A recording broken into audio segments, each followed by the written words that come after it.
Hello everyone and welcome back to another video from Wake&Tech. In this video, I'm going to show you how to log out from the Mobills application on your smartphone. So let's get started right away. Now, if you have forgotten to log out from your account on any device, first of all open up the Mobills application on this device and you will already find that you are logged into your account and you will end up within your dashboard. Now, if you wish to log out from your account, tap on the account icon at the top left corner and you will see the logout button.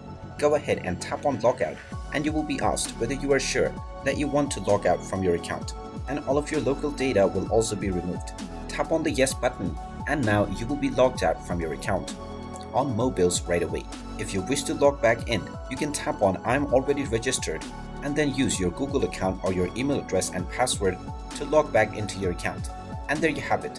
That is how easy it is to log out from your account on the Mobills application. If you find this video helpful, make sure you hit that like button and subscribe to our channel if you haven't done so already. Also ring that notification bell to never miss another update from us. Thank you for watching and I will see you again in the next video.